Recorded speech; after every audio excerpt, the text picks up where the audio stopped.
going on, you guys? It's your boy Alex West Collects here, bringing you another figure review. Today we're taking a look at something a little more vintage. We have a Legends of the Ring Jakks specific Hulk Hogan figure from his New Japan days. So this was part of the TNA line many years ago. I want to say it's from like 2010. I did have this in my collection a while ago, so I'll be honest, I had pretty much every Jakks Hulk Hogan figure at one point.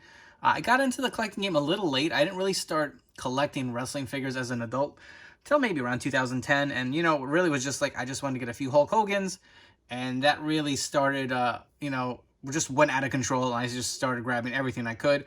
So by then the Jakks line had ended. They were no longer making WWE figures, so I was a little hesitant to jump on the Mattel train because I had just started collecting Jakks more towards the end of the run. And the TNA line was still around. I did get a few of their deluxe figures, deluxe Impact Hulk Hogan figures.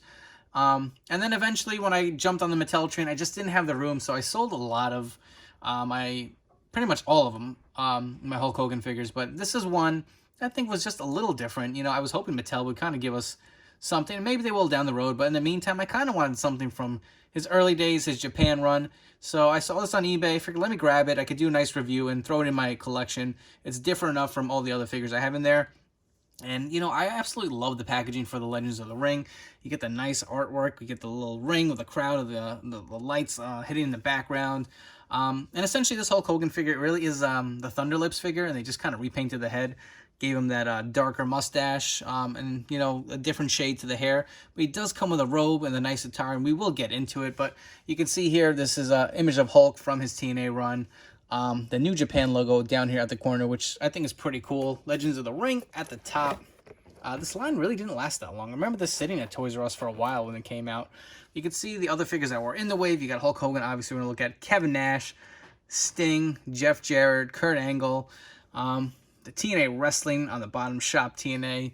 It's just nice to have, an old figure in hand. And I wasn't even sure if I was going to open this because the box just looks so great. But you know what? It's not in perfect shape. So I said, nah, the hell with it. I'm not really a mock collector. But let's come back and look at this guy out of the packaging. And here we have the Hulkster out of the packaging. And here we have a nice look at an early, young Hulk Hogan. Full head of hair. He's got the different color mustache from his New Japan look.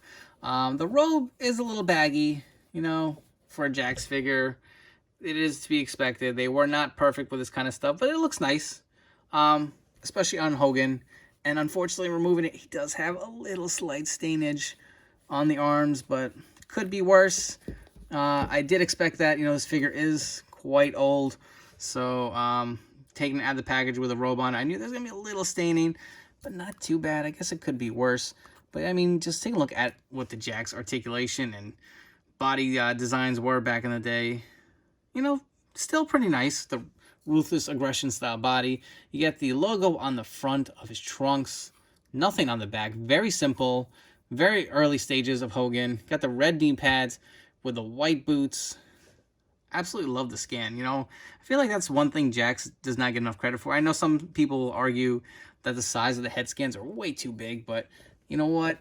They really had such a great likeness to the characters. And again, this really is the Thunder Lips Jakks specific figure, head reused and repainted.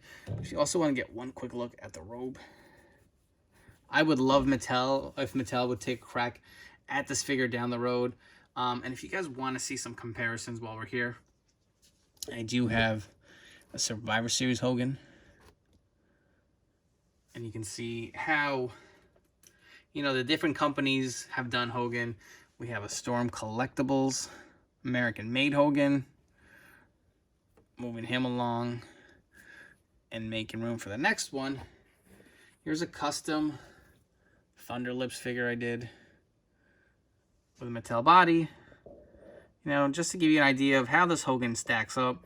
A quick review. This was an old figure. I figure if there weren't too many videos of this figure out there, so just kind of wanted to give you another collection piece that I'm adding to the Hogan detolf. And it's always nice to just have different representations and different eras of Hogan represented within the detolf. And hopefully we get more of these kind of unique looks, because I mean Mattel really is cranking out a lot of this red and yellow, but it'd be nice to get some exclusives, maybe with a Ringside Collectibles or a Comic-Con exclusive of either a Thunder Lips. That would be pretty damn sweet, since they've been doing some of the Hollywood figures, even though that's only done after 2 series. That is definitely a high want on my list, or even a Suburban Commando would be awesome. But anyways, I hope you guys enjoyed this review. Please make sure to hit the like and subscribe button down below.